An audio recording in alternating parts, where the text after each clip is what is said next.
자, 지난 시간에 프로세서 중에 AVR이라는 프로세서의 아키텍처를 전반적으로 살펴봤습니다.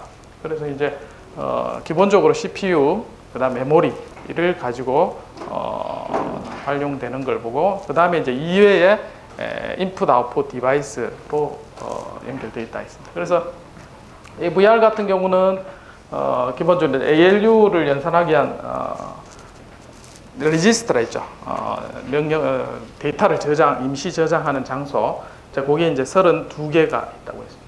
그리고 프로그램을 명령을 가져오고 실행시킬 수 있는, 그게 이제 핵심 기능 중에 한 가지. 프로그램 카운터, 그 다음에 이제 프로그램이 저장되는 플래시 메모리, 그 명령어를 가져오고 이제 실제 회로에서 제어를 하는 컨트롤 유닛이 여기에 들어 있습니다. 그리고 이제 여기에 ALU 연산이 끝나고 나면 이 연산이 이제 덧셈을 예를 든다면 덧셈이 이제 합이 0이 됐는지 아니면 오버플로가 생겼는지 그런 상태를 체크하게 되어 있습니다. 그거를 이제 우리는 스테터스 레지스터랍니다. ALU의 상태, 연산 결과를 나타내고 있습니다. 자, 그래서 이제 잠시 설명해서 스택 포인터 나중에 다시 설명을 할 겁니다. 어쨌든 이런 다양한 레지스터하고 컨트롤 유닛으로 구성이 되어 있다라고 지난 시간에 이야기를 했습니다. 자, 그래서 레지스터가 AVR 같은 경우 총 32개. 그래서 끝에 XYZ 레지스터가 있어서 16비트, 그 2바이트를 이용해서 주소를 저장한다 했습니다. 그래서 X, Y, G에서 주소를 저장하는 레지스터. 그 이외의 거는 일반적인 목적의 데이터를 임시로 저장해서 활용되는 General Purpose Register라고 볼 수가 있습니다. 자, 그 다음에 이제 64개의 I/O 레지스터가 있다 했습니다. 64개는 I/O 주소가 0번지부터 쭉 이렇게 이제 정의되어 있고, 자, 그 다음에 따로 이제 메모리가 앞에 이제 레지스터가 32개 있었죠. 그럼 그 뒤에 메모리에서 I/O 레지스터 주소가 이렇게 이제 순서대로 있습니다. 그래서 I/O로 접근해도 되고 메모리로 접근해도 됩니다. 자, 그래서 우리가 인스트럭션 명령어를 I/O나 메모리 따로 각각 구분되어 이렇게 접근하도록 되어 있습니다. 그래서 대부분은 우리가 외관상 바라봤을 때 이와 같은 모양이죠. 지금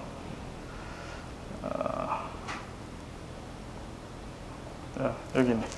외관상 이제 다시 한번 보면 마이크로프로세서에서 이제 외부에 바라보면 대부분 포트입니다. 포트가 많으면 이게 이제 핀 개수가 많고, 지금은 AVR 아트메가 32 같은 경우는 ABCD 4개 포트, 그래서 8비트짜리에서 핀이 있고, 나머지는 이제 오실레이터 연결하는 부분과 전압, VCC 그라운드, 그렇게 되어 있습니다. 자, 그래서 외관상 모양이 어떻게 생겨 있고, 그 다음에 내부에 CPU 레지스터, 메모리나 레지스터는 어떤 형태로 구성이 되어 있다 살펴보고, 마지막에 이제 지난 시간에 스테터스 레지스터를 SREG 이렇게 표기를 한다 했습니다. 자, 그렇게 했을 때 각각의 의미하는 바를 우리가 이런 것들을 예를 들면 여기 있죠. V는 오버플로우, N은 뭐죠? 네거티브. 그러니까 오늘 이제 네거티브가 뭔지, 사인, 오버플로우 요 개념을 좀 파악을 할 겁니다. 그리고 이제 제로는 당연히 이제 합이 0이 되는 그런 거고, 캐리는 8비트에서 이제 올라가는 거죠. 한 비트가 이제 캐리가 발생하는 거. 자, H 하프 캐리는 이제 4비트. 4비트를 우리는 용어로 뭐라 하나요? 8비트는 우리가 한 바이트라 그러고, 4비트는 뭐라 그럽니까? 니블이랍니다. NIBBLE, 니블이라고 이야기합니다. 그래서 니블에 캐리가 발생한 걸 하프 캐리. 자, 요거는 인터럽트고, 그 다음에 임시 저장하는 겁니다. 그래서 주로 이제 구호로 우리가 사용하는 게 사인, 오버플로우, 네거티브, 제로, 캐리, 이렇게 구성이 되어 있습니다. 그 계산하는 거는 언제 캐리가 발생하고 제로가 되는지는 실제로 바이너리로 여러분들 계산을 해보면 되겠죠. 자, 요거는 임시적인 이제 어셈블러 코드입니다. 나중에 이걸 직접 여러분들이 이제 실행을 해볼 수 있고 시뮬레이션에서 할 수가 있습니다. 자, 그렇게 해볼 텐데, 요거 하기 전에 오늘 수업은 여러분들 저기 뭐죠? 이진수, 그러니까 수의 체계, 컴퓨터에서 사용하는 수의 체계를 먼저 이해를 하고, 그다음에 기본적인 디지털 시스템을 한 다음에 어셈블러, 다음 주가 아마 추석인가요? 월화수하고 우리 목요일 수업 하게 되나요? 그러면 맞습니까? 예, 목요일 정도, 다음 주 목요일 되겠네요. 다음 주 목요일 정도에 이제 어셈블러를 학습할 때 배우게 될 겁니다. 그래서 이제 내가 이제 요거 설치하는 걸 올려놨죠. 요 파일을 올려놨는데 요거 잠시 설명하고 또 수업을 하도록 하겠습니다. 이제 IDE라 하는 거는 Integrated Design Environment 해서 통합 개발 환경입니다. 그래서 소프트웨어를 개발하거나 아니면 이제 하드웨어 개발할 때 통합 개발 환경을 먼저 설치를 하는 게 되겠고, 그래서 개발 보드가 있게 되면 하드웨어죠. 보드가 있으면 그걸 이제 PC를 가지고 이제 개발할 때 설치하는 프로그램을 IDE. IDE는 이제 마이크로 프로세서를 개발할 때는 ISP라는 환경에서 개발하게 됩니다. 이제 여기 ISP라 그러면 In System Programming이란 약자입니다. 그래서 이제 ISP는 여기 되어 있죠. 소스 코드를 실행할 수 있는 헥사 코드 파일로 컴파일한 다음에 여기 이제 AVR 칩이 있다 그러면 요 안에 EEPROM의 데이터를 넣고 다운로드하기 위한 툴입니다.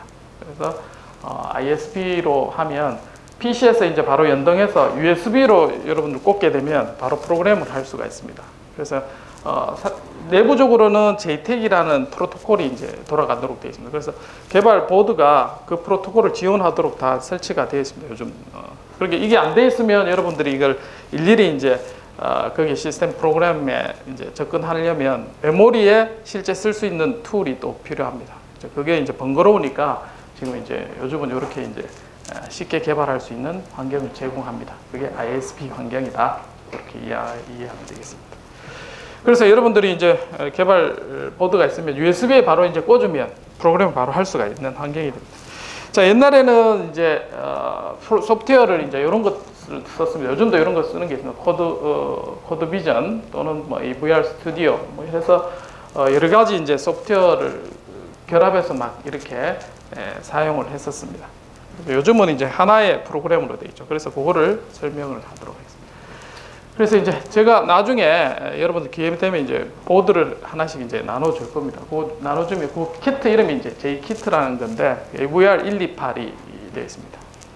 그래서 먼저 이제 프로그램 두 개만 PC에 깔면 됩니다. 하나는 마이크로칩스 스튜디오 7.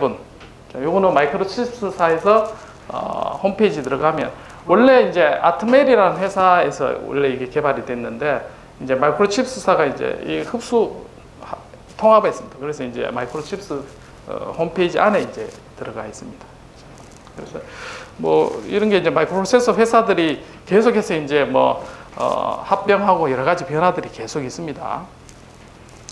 자, 그 다음에 이제 앞에서 이제 USB 연결하는 부분이 있죠. PC에서 USB로 변환해주는 드라이버가 필요합니다. 이제 그게 이제 C랩스사에서 하는 이제 USB를 RS232로 이제 변환해주는 프로그램이 있습니다. 거기 이제 이름이 CP2102라는 드라이버가 있습니다. 거기 이제 다운받아서 두 개만 설치하면 이제 여러분들이 프로그램을 할 수 있는 환경이 됐습니다.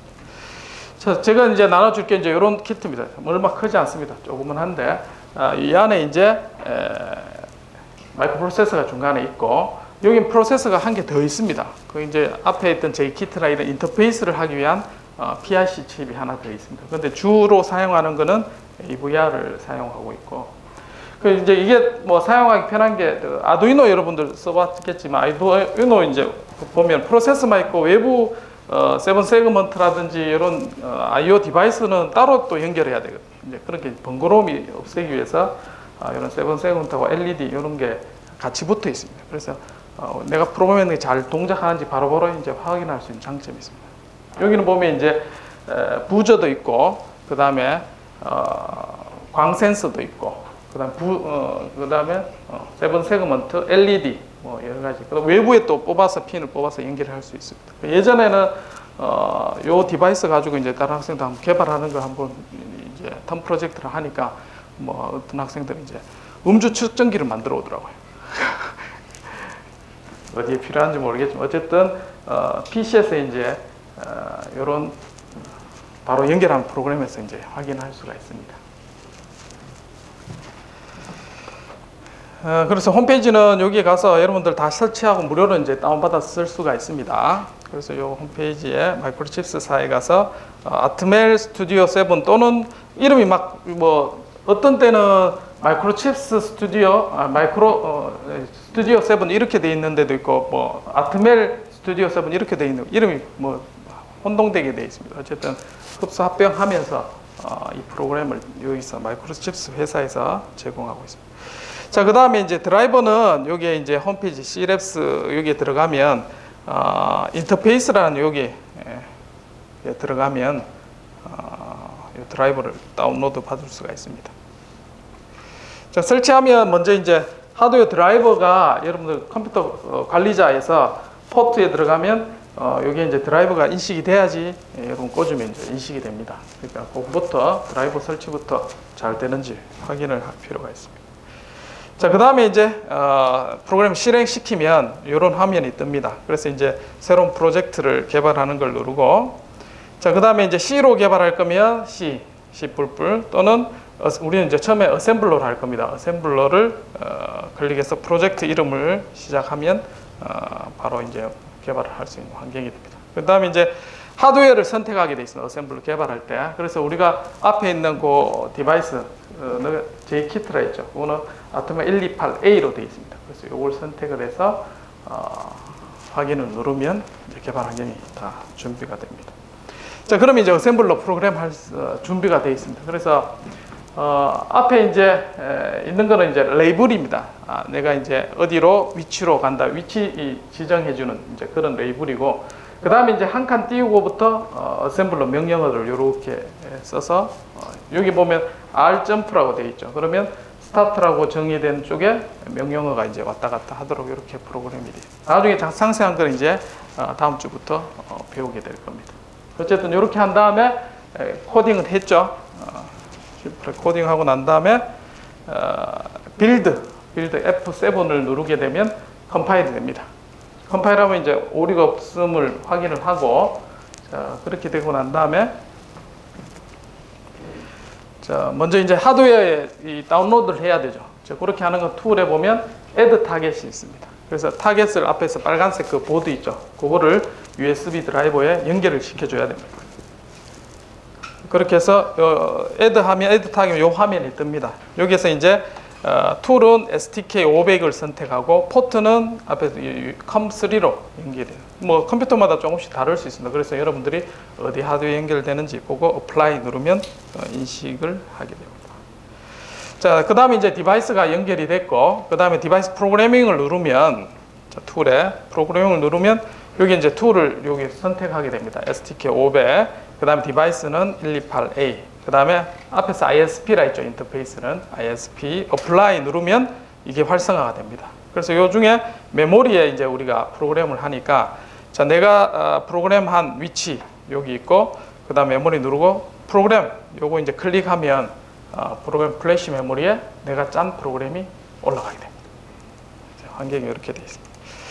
자, 그래서 이제 여기 이제 여기에 내가 했던 헥사 코드로 나온다 했죠. 바이너리로 쭉 되어 있습니다. 텍스트로 열 수 있습니다. 요거는. 그래서 뭐 10001 뭐 이렇게 쭉 나와 있습니다. 그렇게 이제 그 파일이 올라가면 알아서 이제 실행이 되는. 그러면 이제 앞에 했던 플래시 메모리에서 영영 문제부터 프로그램이 들어가고 하나씩 이제 프로그램 카운터 읽어서 자동으로 실행이 되도록 그렇게 되겠죠. 자, 그래서 이제 나중에 요거 간단하게 해보고, 그 다음에 실행은 요거는 런입니다. 요 초록색은 런이고, 우리가 디버깅을 해봐야 되죠. 잘 되는지. 그래서 여기는 이제 요 버튼을 누르면 소프트웨어로 디버깅을 할 수가 있습니다. 요 버튼을 누르면. 자, 그렇게 해서 그러면 이제 이런 에러가 뜹니다. 그래서 이제 실제 하드웨어에서 바로 해볼 수 있고, 자, 여기에 보면 이제 커넥트 시뮬레이션 디버깅 해볼 수 있는 연결 소프트웨어를 뭘 쓸 건가 그렇게 선택하게 되어 있습니다. 그러면 이제 STK 500은 하드웨어 연결하는 거고 시뮬레이터 할 수 있습니다. 여기 시뮬레이터를 연결하면 여러분들 이런 화면이 딱 뜹니다.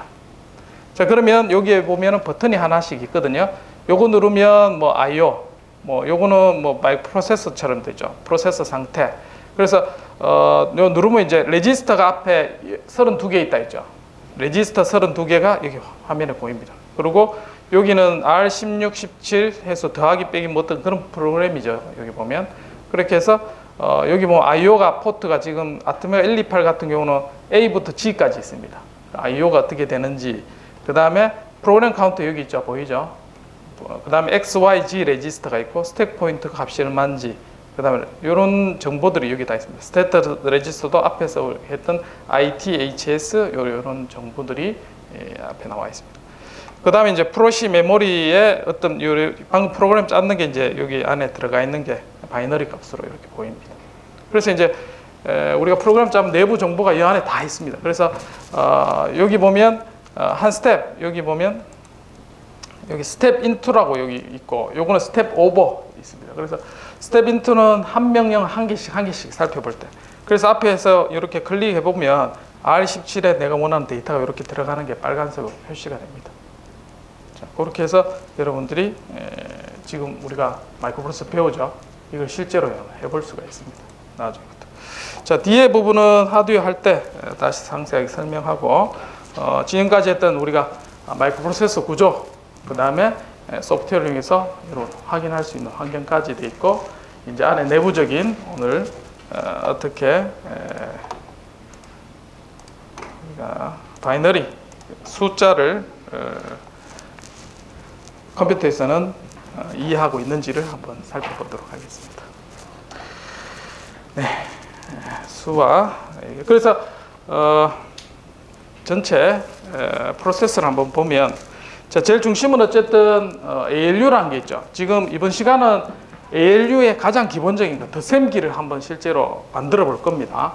얘가 도대체 어떻게 생긴 놈인지를 여러분들 뭐 실제로 CPU만큼은 이제 디테일하게는 안 되지만 간단하게는 여러분들이 설계할 수 정도는 오늘 배우고 나면 알 수 있게 됩니다.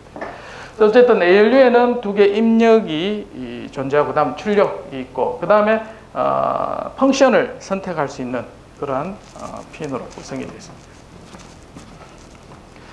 자, 그래서 이제 여기 보면 각각의 입력에 들어갈 수 있는 레지스터, 앞에 이제 AVR 같은 경우는 32개의 레지스터가 있었죠. 자, 그런 것들이 두 개의 입력으로 각각 들어가고, 자, 그 다음에 프로그램이 실행되는 부분이 있죠. 그래서 이제 메모리, 플래시 메모리에 프로그램 카운터를 가지고, 이제 밑에 부분은 이제 컨트롤 유닛입니다. 전부 다. 여기 뭐 어떻게 동작한다는 건 지금 이해할 필요 없습니다. 이렇게 하드웨어로 구성되어 있다 정도만 이해하면 되겠습니다.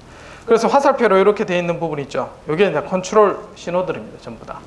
자, 그렇게 해서 어떤 상황에서 어떤 값들이 클럭이 발생이 돼서 실행이 되도록. 그럼 연산이 끝나고 나면 이제 그 결과를 레지스터에 다시 넣기도 하고, 이제 데이터 메모리에 넣기도 하고, 자, 이렇게 되어 있죠. 그래서 메모리는 프로그램 메모리와 데이터 메모리 이렇게 이제 각각이 됩니다. 복잡해 보이지만 어쨌든 이런 형태로 전체 있는 거를 하나씩 이제 여러분들 명령어를 배우면 이제 이게 머릿속에 이제 나중에 한꺼번에 들어오게 되겠습니다. 자, 오늘 배울 내용은 숫자, 컴퓨터에서 사용하는 바이너리 이진수 숫자 표기법과, 그 다음에 간단하게 이제 ALU를 4비트짜리 애더를 한번 설계를 해볼 겁니다. 자, 그 다음에 앞에서 했으면 음수를 컴퓨터에서는 바이너리를 어떻게 표현하는지 살펴보고, 자, 그 다음에 이해 보수를 이용해서 덧셈과 뺄셈기를 가지고 앞에서 설계한 우리 4비트 애더에 대한 좀 일반화된 표현 방법을 해보고, 그 다음에 성능이 어떻게 되는지 오늘 살펴보도록 하겠습니다. 원래는 이제 요 내용은 우리 교재 책에는 지금 없습니다. 이제 그래서 오늘하고 목요일 날 하는 수업에는 어쨌든 수업 진행하는데 필요한 것은 사전 교육이다 이렇게 생각하면 되겠습니다. 자, 이진수는 우리 앞에서 여러분들 잘 알겠지만 1과 0입니다. 1과 0으로 표현되어 있고 디지털 컴퓨터, 그 다음에 디지털 컨트롤러, 여러분들 논리회로 배운 사람들은 쉽게 잘 아시겠죠. 1과 0을 가지고 표현을 합니다. 자, 그래서 바이너리로 숫자를 어떻게 표현할 건가, 자, 그거를 이제 배워보도록 하겠습니다. 자, 베이스 2라고 하고, 그 다음 10진수 같은 경우는 베이스 10 이렇게 표현을 하죠. 8진수는 베이스 8 이렇게. 자, 그래서 이진수를 표현하는 게 또 우리가 10진수를 어떻게 표현하는가를 알면 이진수 표현하는 게 훨씬 쉽습니다. 그래서 637, 지금 이번 시간은 계속해서 이 숫자를 바꿀 거니까 요거를 좀 기억해 주면 좋겠습니다. 의미는 없습니다. 어쨌든 요거를 우리가 이진수로도 바꿔보고, 그 다음에 16진수, 8진수 이렇게 바꿔볼 겁니다. 어쨌든 637이라는 게 의미가 뭐냐? 이렇게 봤을 때는 10진수에서는 10의 1의 자리 숫자가 7개가 있고, 10의 자리 숫자가 3개가 있고, 그 다음에 100의 자리 숫자가 6개 있다. 이런 의미로 우리가 사용을 합니다. 자, 숫자만 이렇게 이제 익숙해서 사용했지만 머릿속에서는 요 내포적인 이런 의미가 있죠. 그래서 100단위가 첫 번째, 세 번째 자리에 있고, 그다음 순서대로 이렇게 되어 있죠. 자, 그 다음에 자릿수를 만약에 5자리로 한다 그러면 00637 이러면 어떻게 됐습니까? 똑같이 637이죠. 근데 뒤에 00 붙으면 어떻게 될까요? 63,700 이렇게 되죠.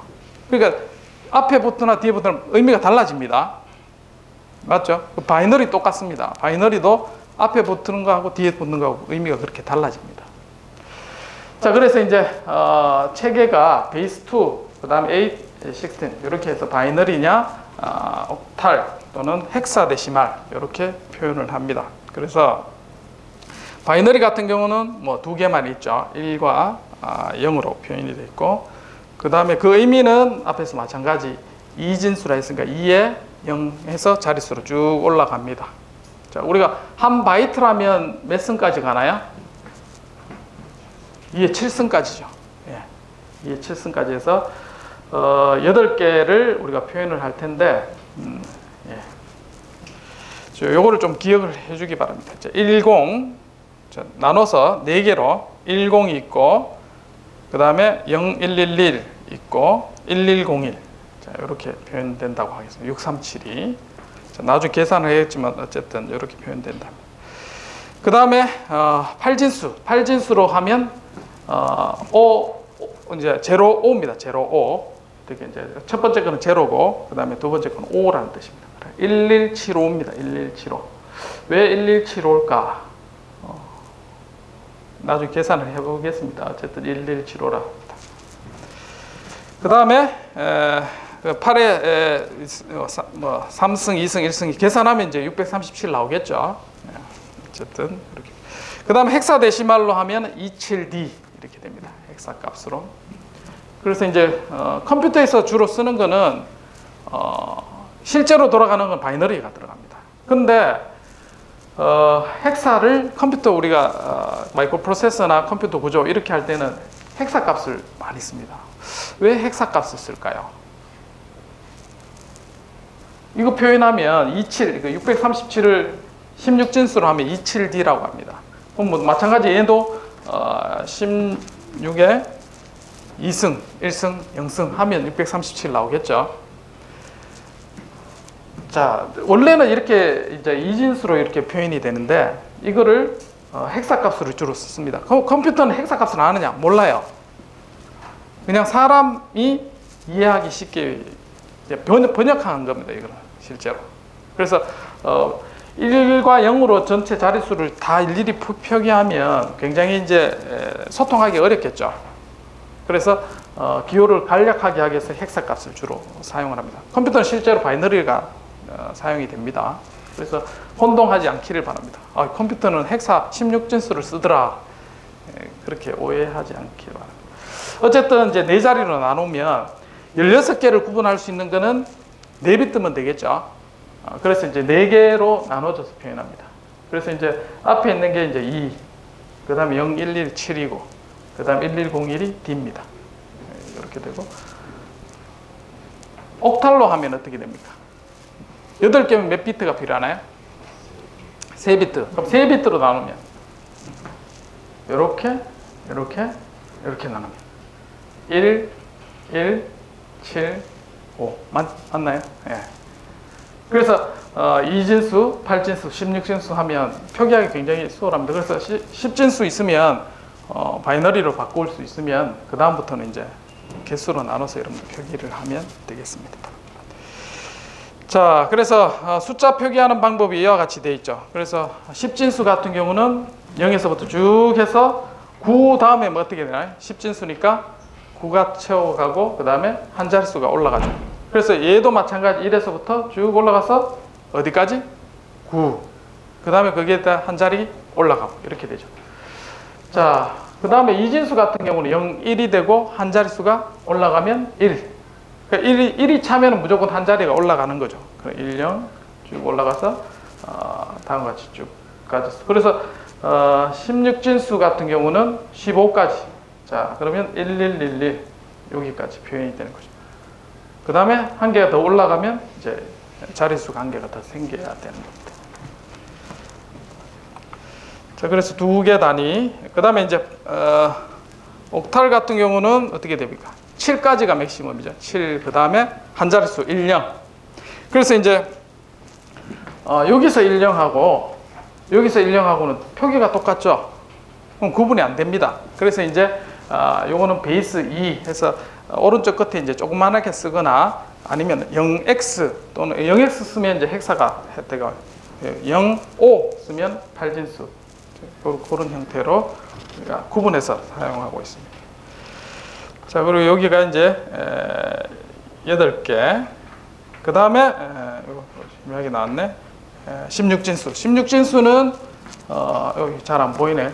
9까지 나오고 그 다음에 A, B, C, D, E, F 이렇게 표현이 되죠. 그래서 16개를 표현하다 보니까 숫자가 안 나오고 9까지 표현하고 0 대신에 A, B, C, D, E, F 이렇게 됩니다. F 다음에는 다시 1 이렇게 한 자리 올라가죠. 1, 0 그 다음에 쭉 올라갑니다. 이렇게 표현이 됩니다. 자, 수의 표. 그래서 좀 연습을 한번 해볼까요? 그 다음 바이너리로 1111은 데시말로 얼마일까요? 복잡하죠? 2에 몇 승부터? 8개 몇 승까지 있다. 2에 해봐야 되나? 2에 8승인가? 2에 1111 1111 2에 0승부터 어디? 2에 7승까지 맞나요? 그러면 쭉 다 더하면 얼마가 될까요? 그 계산할 필요가 없죠. 자, 한 자리 더 늘어가면 올라가면 요거 한 개 1을 더 더하면 이렇게 되겠죠. 얘는 값이 얼마입니까? 2에 8승. 2에 8승은 얼마? 256. 거기서 한 개 빼면 되죠. 얘는 255가 되겠죠. 얘는 옥탈입니다. 계산하기 어렵겠죠. 8에 1승, 그 다음에 8에 0승 해서 7을 곱해서 계산해야 되는데 요 값은 얼마인가요? 8에 3승 맞나요? 거기서 빼기 1. 자, 얘는 FF는 얘는 16에 몇 승? 제곱. 16 제곱하면 얼마입니까? 거기서 1을 빼면 0x FF가 나오게 됩니다. 그래서 정답은 이렇게 되죠. 자, 그래서 앞에서 FF라고 표현한 게 이제 요거하고 똑같죠, 지금. 255. 그럼 100 해서 0x로 바이너리는 0b. 그 다음에 05. 그 다음에 0x. 자, 이렇게 우리가 자리 숫자만 이제 우리가 잘 좀 하면 숫자 컴퓨터에서 사용하는 숫자 표기에 익숙해질 수가 있습니다. 이제 변환하는 거는 뭐 상세하게는 안 하겠습니다. 여러분들이 이제 이산수학이나 이런 쪽에서 많이 해봤기 때문에. 그래서 637은 자 8진수를 하려면 8로 나누면 되죠. 그래서 79 하면 이게 이제 기본적으로 모듈이라고 합니다. 모듈. 자, 데이터가 이렇게 이제 모여 있을 때 같은 개수만큼 이제 덩어리로 나눈 걸 모듈이라 하죠. 모듈로 나누고 나면 나머지가 생깁니다. 그리고 이 모듈이 몇 개인지 이런 형태로 이제 표현하는 겁니다. 그래서 637을 8진수로 한다는 게 8로 나눴을 때 79개, 8개짜리 모듈이 생기고 나머지가 이제 5개 나온 거죠. 그래서 이제 남는 숫자가 이제 하나씩 그 모듈마다 숫자 이제 크기를 나타내는 거죠. 그 다음에 또 79가 8을 나누면 9, 그럼 7 나오죠. 그 다음 또 8 나누면 1이고, 그 다음 1을 또 8 나누면 0이 됩니다. 그래서 숫자가 이제 8진수는 1, 1, 7, 5 이렇게 이제 되고. 자, 오른쪽에 보면 낸 이제 큰 자리 숫자를 우리는 MSB랍니다. Most Significant Bit. 그 다음에 가장 낮은 자리 숫자를 LSB랍니다. Least Significant Bit. 이렇게 얘기해요. 그래서 MSB부터 LSB로 순서대로 이렇게 쓰게 됩니다. 자, 그래서 637은 옥탈로 1175가 되겠습니다. 자, 그 다음에 10진수를 2진수로 바꾸는 거는 똑같습니다. 2로 계속 나누죠. 자, 해서 나머지 값을 오른쪽에 쭉 적어서 마지막에 중요합니다. 이제 이렇게 해서 1이 남았죠. 1을 나누면 나머지가 이제 몫이 모듈이 0이 될 때까지 해야 됩니다. 그래서 0이 될 때까지 한 다음에 여기 숫자 하면 1부터 이제 여기가 MSB가 되겠죠. MSB에서 LSB 숫자를 찾을 수가 있게 됩니다. 자, 그래서 637을 쭉 이제 일단은 바이너리로 쭉 쓰고 개수로 이제 나중에 묶을 때는 이제 4개씩 묶어내면 변환이 쉽습니다. 자, 그 다음에 우리가 표현할 수 있는 숫자, 컴퓨터가 이제 우리가 사용할 때 이 클래스에 이제 우리가 27명이 있습니다. 그럼 비트를 이용해서 27명을 구분하려면 몇 비트가 필요할 것 같나요? 5비트, 32, 그럼 4비트면 16 안 되겠죠? 5비트면 충분하죠. 그래서 5비트면 우리가 각각을 구분할 수 있는 기호로 충분히 활용을 할 수가 있습니다. 그래서 n비트가 있으면 0에서부터 0이 포함이 됩니다. 자, 0에서 시작해서 그래서 마이너스 1을 하는 이유가 0이 포함되기 때문입니다. 그래서 0에서부터 2n 마이너스 1까지를 우리가 숫자로 표현을 할 수 있게 됩니다. 또 4비트 같은 경우는 이제 00에서부터 111까지 해서 총 16개 이렇게 구분을 할 수가 있겠죠. 자, 그 다음에 32비트 같은 경우 어느 정도 우리가 구분하나요? 지난번에 얘기했죠? 32비트는 4기가. 자, 이제 숫자 2진수를 8진수와 그 다음에 16진수로 한번 바꾸는 거. 자, 앞에서 이제 이와 같은 바이너리를 자, 2진수로 표현되어 있죠. 자, 요거를 8진수나 16진수, 먼저 16진수부터 바꾸면은 4개 단위로 묶는다 했습니다. 그래서 여기 2, 0, 1, 1은 뭐죠? 7. 그 다음에 1101은 1101 27D 1102는 D입니다. 그래서 27D로 하고. 자, 요거를 이제 옥탈로 바꾸면 어떻게 될까요? 옥탈로는 어떻게? 여기 자릿수에서부터 3개, 3개, 3개. 그럼 11, 7, 5. 됐죠? 네, 이렇게 해서 16진수 바꾸는 걸 연습을 해봤습니다. 어쨌든 8진수 똑같이 쉽게 할 수 있습니다. 자, 16진수 한번 다시 한번 살펴보면, 자, 숫자 표기는 0에서부터 9까지가 있고, 그 다음 A부터 F까지 있습니다. F까지 있습니다. F 넘어가서 또 G 이렇게 넘어가면 안 됩니다. F하고 그 다음 0. 그래서 여기에 일치되는 게 A에 해당되는 게 데시멀로 10에 해당되는 숫자 11, 12, 13 뭐 이렇게 적어놔야지 이 매칭이 되는데 익숙하지는 않죠. 지금 아직까지 우리가 이런 연산을 많이 안 하니까. 어쨌든 F는 15, A는 10 이 정도는 되겠지만 중간에 조금 헷갈릴 수가 있습니다. 뭐 쉽게 쓸 수 있으니까 여러분들 뭐 혹시나 계산할 일 있으면 이렇게 써보면 되겠습니다.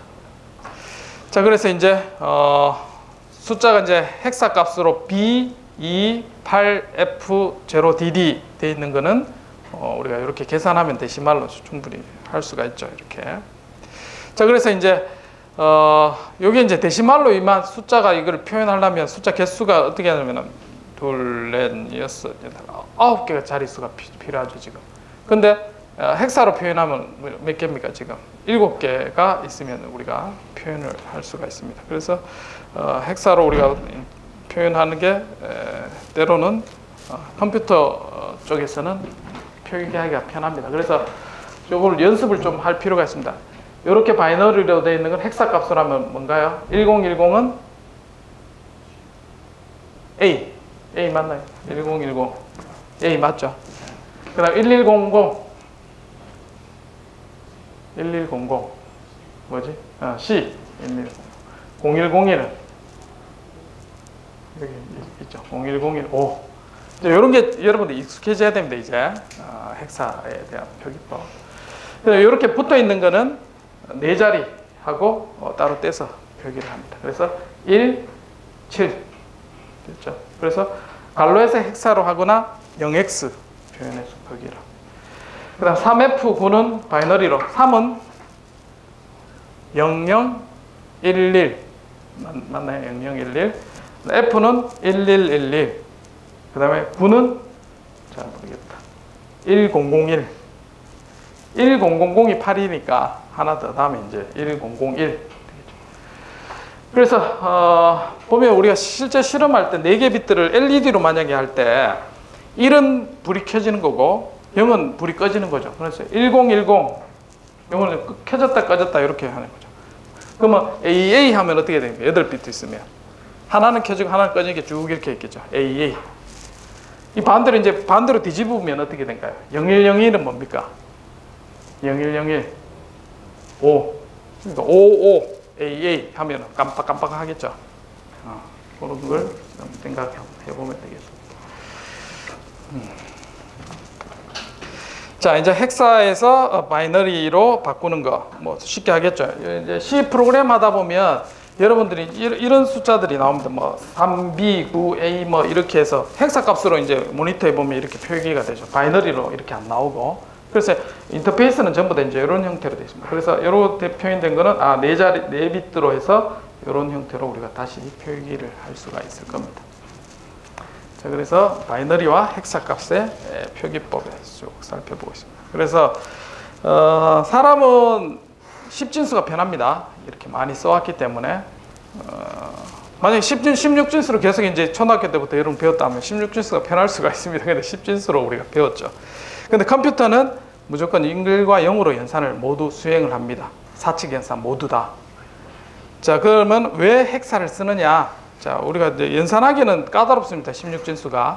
그러나 우리가 이걸 바이너리를 표기해서 좀 더 쉽게 가져다 표기하기 위해서 우리는 헥사를 쓰고 있습니다.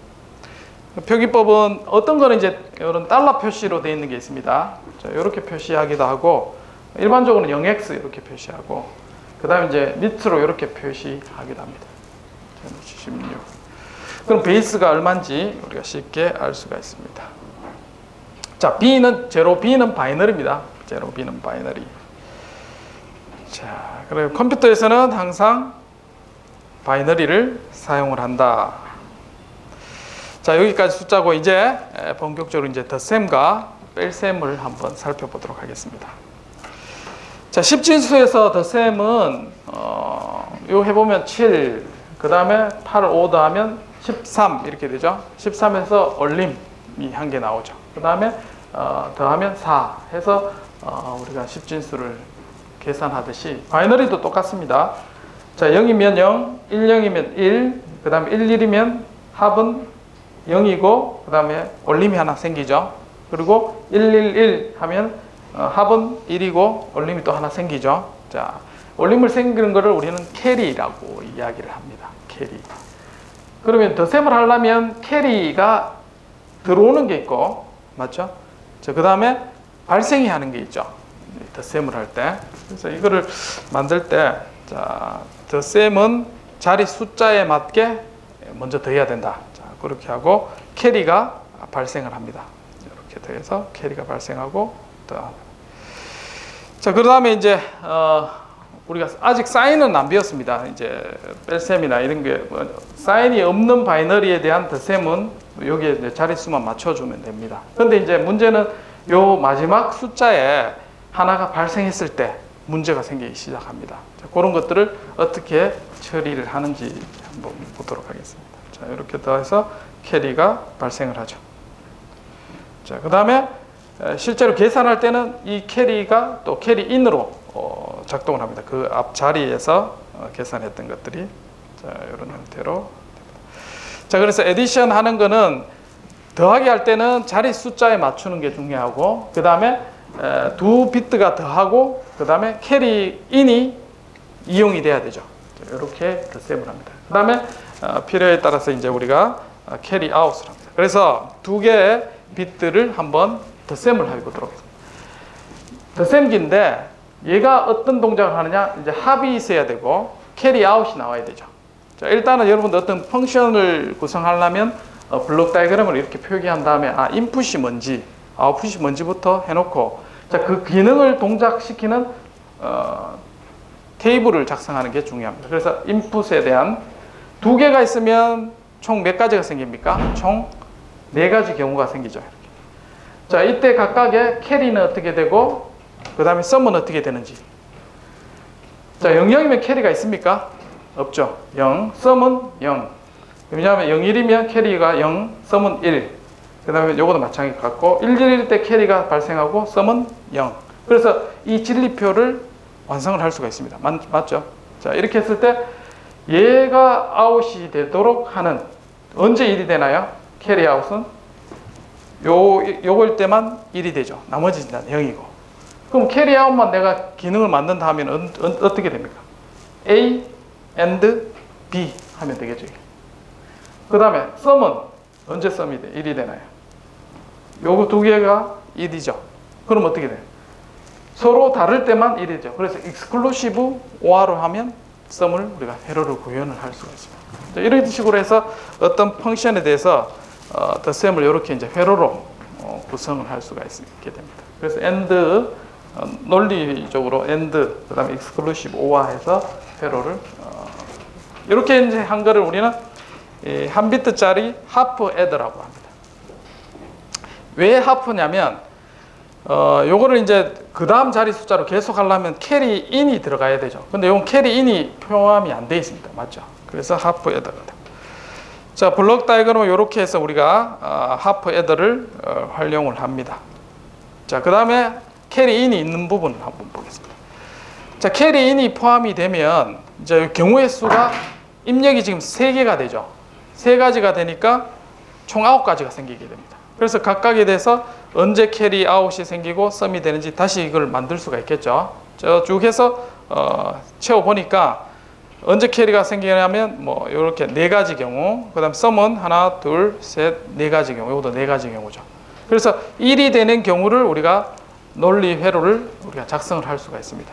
자, 요거 같은 경우는 A가 B가 참이고 그 다음에 입력이 0인 경우에 1이 되고 이렇게 되죠. 그래서 요 경우가 하나, 둘, 셋, 4가지 경우. 그래서 얘를 이렇게 이제 캐리 아웃 같은 경우는 A가 참, 그 다음 참, 거짓 0, 110, 그 다음 요 4가지 있죠. 4가지 경우에 이렇게 논리로 쓸 수 있고, 마찬가지 썸도 요 1이 되는 경우 하나, 둘, 셋, 4가지 경우를 다 논리로 하면 일반적으로 회로를 쉽게 구성을 할 수가 있습니다.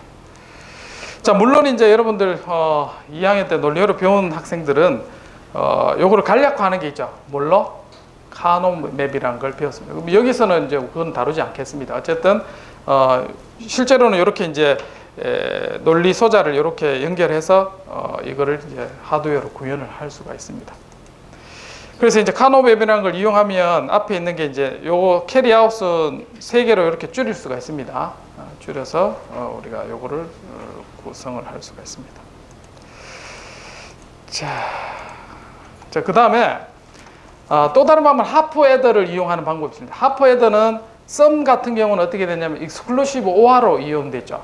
그래서 캐리하고 합쳐서 exclusive OR을 한 번 더 쓰는 겁니다. 자, 그 다음에 마찬가지 캐리 아웃은 AND 로직으로 묶였죠. 그래서 두 개를 AND로 묶고 AND로 두 개 묶은 다음에 OR로 묶는 이런 방법이 이제 논리적으로 생각하면 이렇게 이제 정리가 될 수 있습니다. 자, 어쨌든 이런 형태로 우리가 구성을 할 수 있다. 자, 이렇게 하면 뭘 했느냐? 지금 요거를 했습니다. 앞에는 한 비트짜리 캐리 인이 들어오고 그 다음에 한 비트가 들어온 다음에 캐리 아웃과 썸을 했는데 이제 4비트짜리를 한번 더 셈기를 한번 만들어 보자는 거죠. 한 비트짜리를 좀 더 일반화시켜서. 그래서 이제 풀 애더를 여기에 있죠. 캐리 인 2개 비트, 여기는 캐리 썸. 요걸 이제 시리즈로 쭉 연결해서 하면 자, 각각의 자릿수가 A와 B 숫자 2개가 있습니다. 그래서 2개 각각의 4비트짜리가 입력으로 들어옵니다. 패러럴하게. 자, 그렇게 들어오면 캐리가 들어오고 쭉 나와서 이제 캐리 아웃까지 이렇게 나오겠죠. 그러면 전체 4자리 숫자의 덧셈의 결과가 썸으로 이렇게 떨어지게 되고 마지막에 이제 캐리 아웃이 나오는 형태가 될 겁니다. 자, 그러면 앞에서 이제 한 비트짜리를 쭉 연결해서 4비트짜리 덧셈기가 만들어지게 됩니다. 자, 그래서 이제 만약에 B가 0011이다. 자, B가 0011입니다. 지금 B가 0011. 그 다음에 A도 뭐 어떤 숫자가 있겠죠. 자, 보면 0010. 0010. 그럼 이제 여기 더하면 우리가 논리적으로는 쉽게 이제 계산이 되겠죠. 그래서 캐리가 이때 발생을 하죠. 여기서 연결해서 캐리가 발생합니다. 캐리 인. 여기서 이게 발생을 하게 되겠죠. 그래서 여기 있는 이게 1로 발생을 하고. 자, 그래서 썸은 앞에서 했던 것처럼 이제 01, 01 썸이 나오게 됩니다.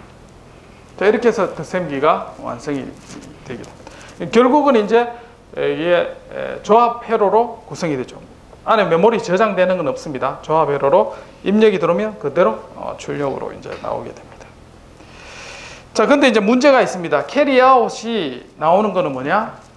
여기가 만약 1이 됐다는 뜻은 4비트짜리로 우리가 다룰 수 있는 숫자는 우리가 사인은 생각을 안 했습니다. 그러면 0에서부터 15까지 숫자가 되겠죠. 자, 그러면 두 개가 더해지면 만약에 한 개 1이 나왔다. 자, 그 얘기는 요 할당하는 숫자 범위를 벗어난다는 뜻이죠. 그러니까 우리가 다루는 건 0에서 15까지만 다루는데 여기 한 개가 이제 더 나오는 그거를 이제 우리는 오버플로우라고 이야기를 합니다. 자, 우리가 정의하는 숫자의 범위를 벗어났다. 자, 지금까지 정리를 좀 해보겠습니다. 디지털 컴퓨터는 자, 이진수로 우리가 활용을 하고 있습니다. 사람은 데시말이 편하지만 해석하기, 바이너리를 해석하기 쉽게 해서 헥사 값을 씁니다. 자, 그리고 이제 한 비트를 이용해서 시리즈로 연결하면 4비트 애더를 우리가 풀 애더로 이용해서 덧셈기를 만들 수가 있습니다. 자, 이제 뺄셈을 한번 해보도록 하겠습니다. 뺄셈. 자, 뺄셈은 음의 수를 더하는 거하고 똑같습니다. 자, 그래서 어떻게 음의 수를 표현하는가를 먼저 배워야 됩니다. 그래서 첫 번째 시도. 자, 바이너리를 가지고 이제 음의 숫자를 우리가 표현을 할 텐데 컴퓨터는 음의 숫자인지를 아느냐? 모릅니다. 그냥 1인지 0인지만 돼 있고 그거를 회로를 통해서 이게 음이다, 뭐 양이다 이런 걸 표기만 하도록 그렇게 돼 있습니다. 컴퓨터는 있는 그대로 계산을 하고 있습니다. 그래서 첫 번째 음의 숫자를 표현하는 방법 중에 한 개가 자, 만약에 4비트를 쓴다 그러면 자, 여기 맨 앞에 숫자를 어떻게 하면 사인을 씁니다. 그 다음에 뒤에 3비트를 크기, 매그니튜드. 한 비트는 사인으로 쓰고 뒤에는 크기로 이렇게 하면 제일 쓰기가 편하겠죠. 자, 그게 첫 번째 시도입니다. 그래서 요거는 원래는 0에서 15까지 쓸 수 있는 게 됐는데 자, 음의 숫자를 표기하는 방법을 쓰는 순간 우리가 사인으로 쓰기 때문에 크기가 절반으로 줄게 됩니다. 우리가 다룰 수 있는 크기가. 그래서 n-3비트를 가지고 매그니튜드를 쓰게 되고 자, 여기서 앞에 숫자가 0이면 양, 1이면 이렇게 이제 구분을 합니다.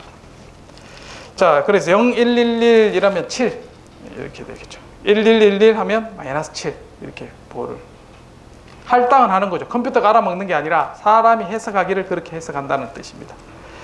자, 여기 문제가 있습니다. 무슨 문제가 있냐면 0000하고 100하고 자, 얘는 0이죠.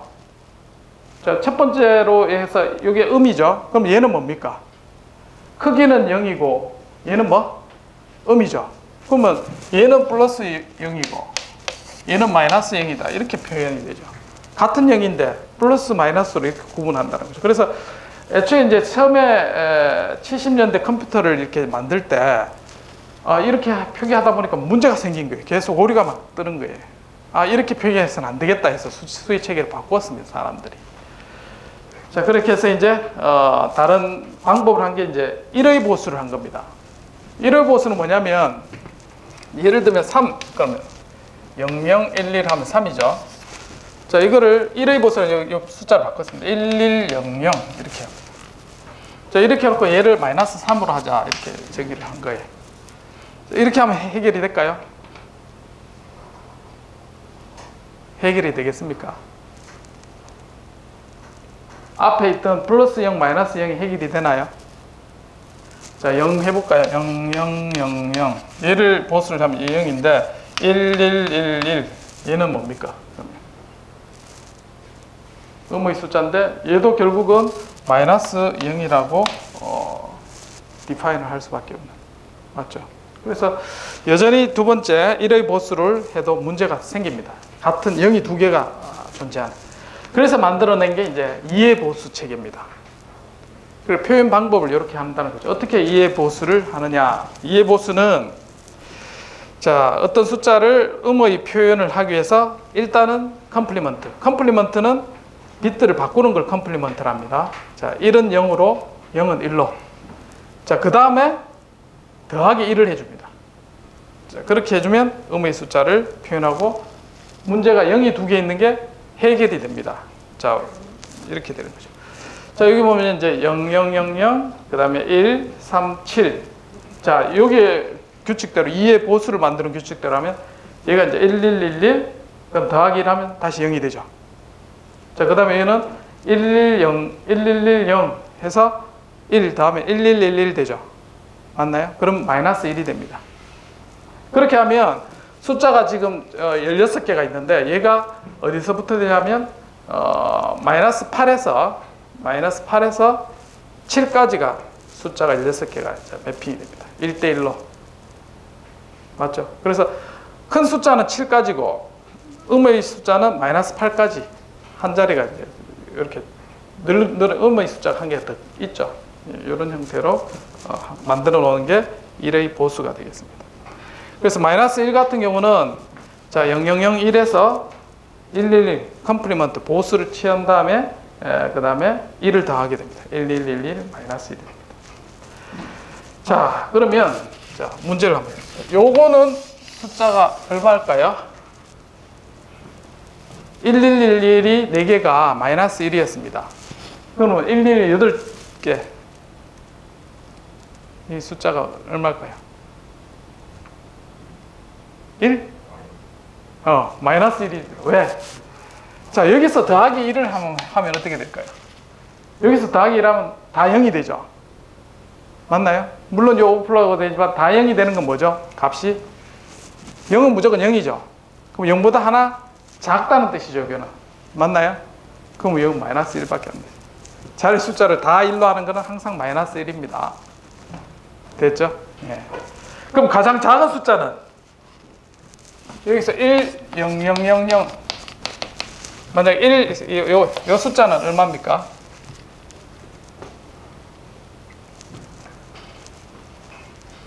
자, 이렇게 2의 보수를 해놓고 나면 앞에서 우리가 맨 앞에 비트는 사인 비트로 사용할 수도 있습니다. 맞죠?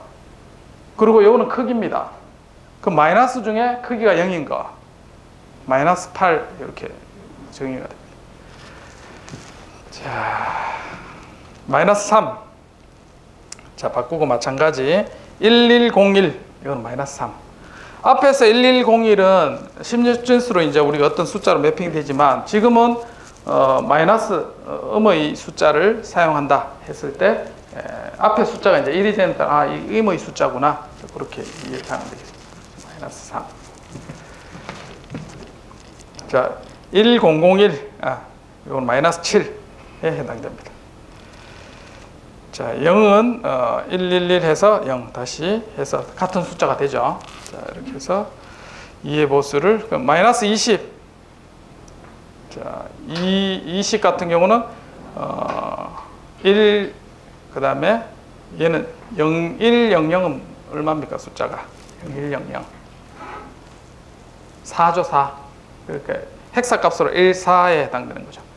1은 여기 한 자릿수가 16진수로 해서 16이 더해지고 여기 있는 게 여기 16이고 여기 이제 4가 되죠. 그래서 20. 자, 요거를 부호를 바꾸고 1로 바꾼 다음에 더하기 1 하면 자, 요와 같이 바뀌죠. 그래서 이렇게 바뀌면 우리가 마이너스 20이라고 정의를 할 수가 있습니다. 자, 그래서 숫자를 한번 쭉 보면 이렇게 됩니다. 자, 0은 바꾼 다음에 하면 마이너스 00 요 똑같죠. 자, 그 다음에 1은 바꾼 다음에 더하면 111 마이너스 1이라 했습니다. 그 다음에 2는 마이너스 2가 다음과 같이 됩니다. 자, 그 다음에 여기 있죠. 앞에서 했죠. 이렇게 해서 마이너스 8 1000 마이너스 8 그 다음 마이너스 7 한 개씩 올라가죠. 마이너스 7 6 5 자, 4 자, 여기는 보면 마이너스 4인데 자, 요게 음이라고 요 앞에 보면 다 1로 돼 있죠. 음의 숫자는. 그 다음에 양의 숫자는 다 앞에 게 0이 돼 있죠. 그리고 양의 숫자는 요 크기를 나타내는데 자, 요거는 크기는 아니죠. 지금 마이너스 1 같은 경우.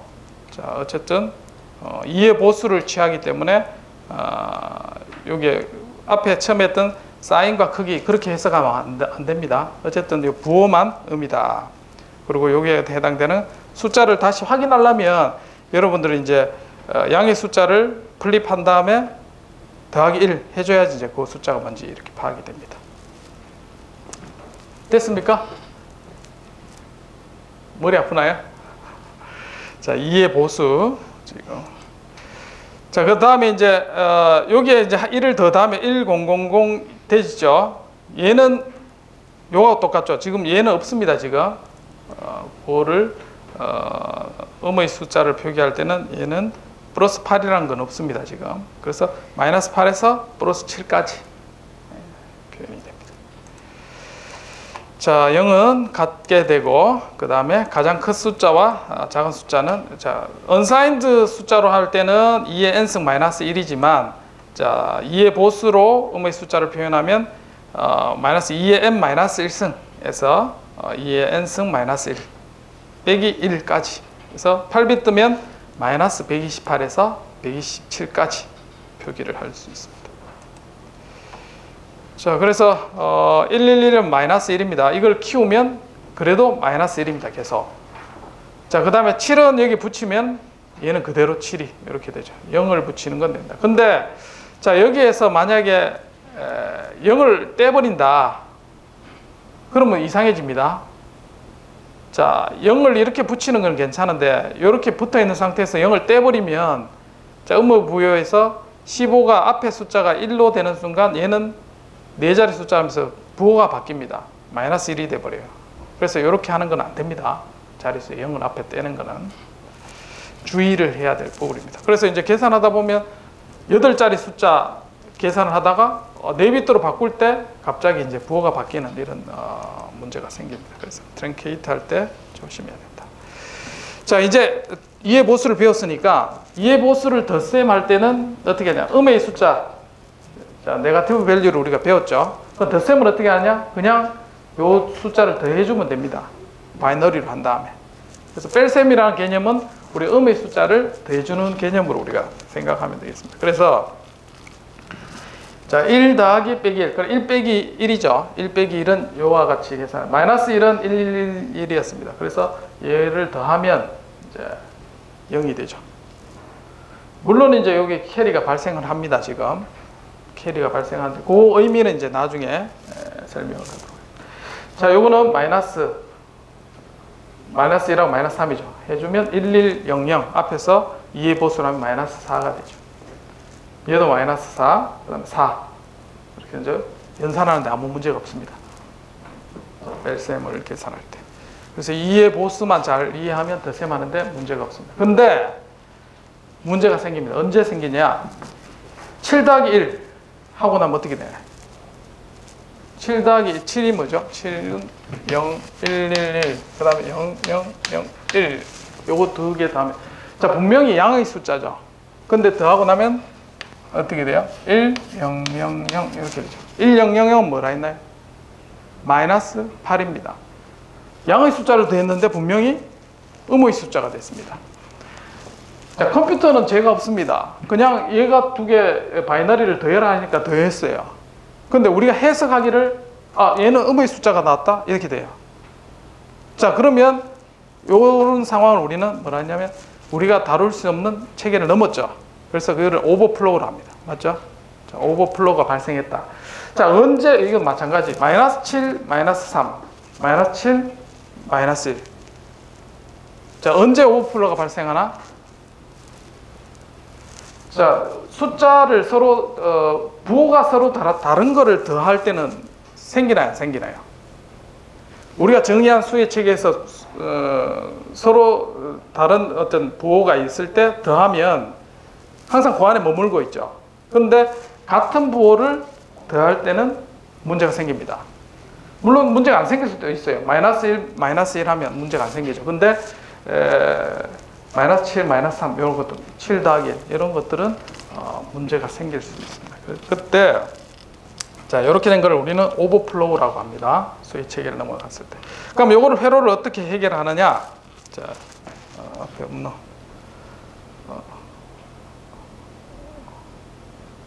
여기 있죠. 아이고, 여기 없네. 요거 설명을 먼저 하겠습니다. 자, 오버플로우가 언제 생기느냐? 자, 네거티브하고 포지티브하고 더하면 네거티브 포지티브 더하면 오버플로우가 안 생기죠. 부호가 서로 다른 거.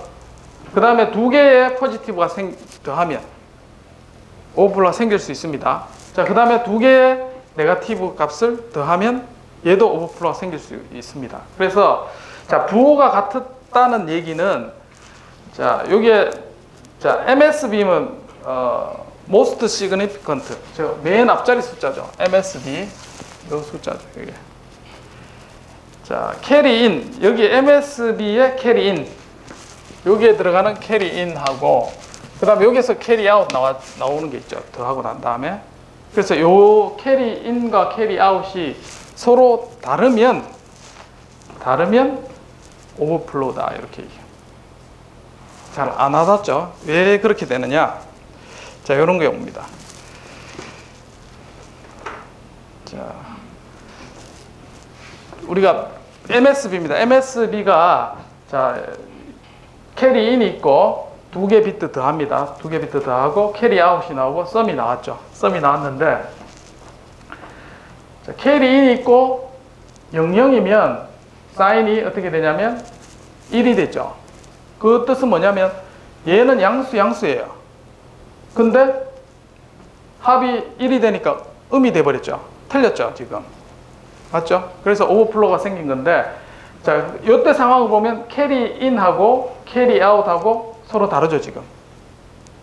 이건 잘못된 계산이라는 뜻이에요. 자, 그리고 또 있습니다. 자, 요거 경우.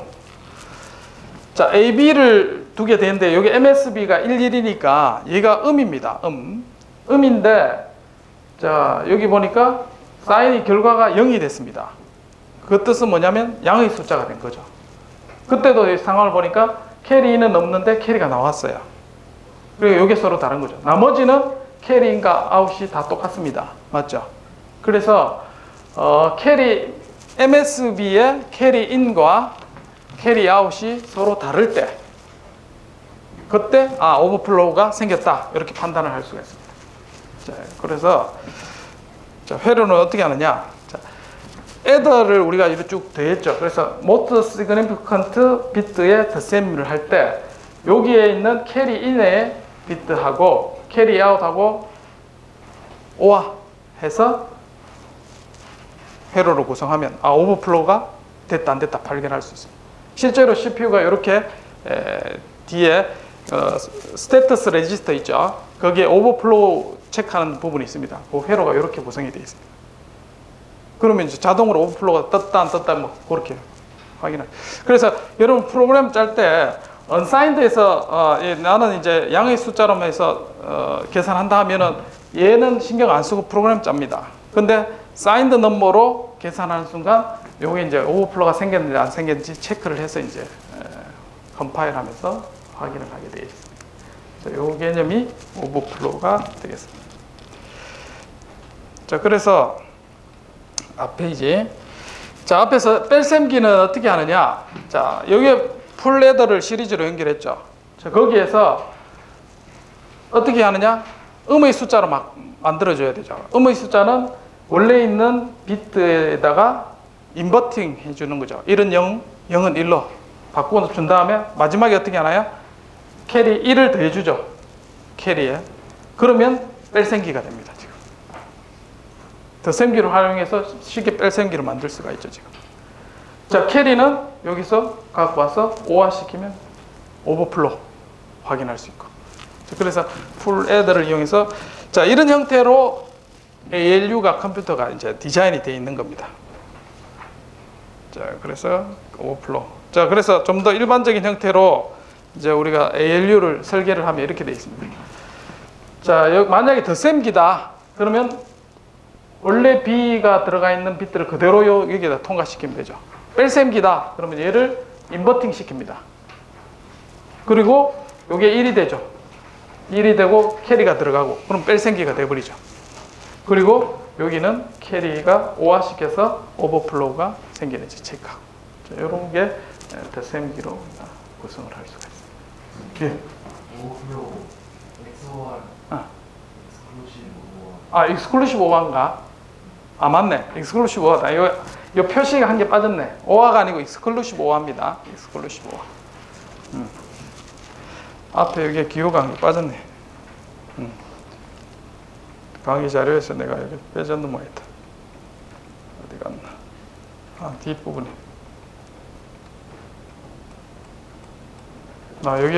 여기 빠졌네. 여기 이렇게 한 개 넣어야 되겠다. 익스클루시브 오화입니다. 예.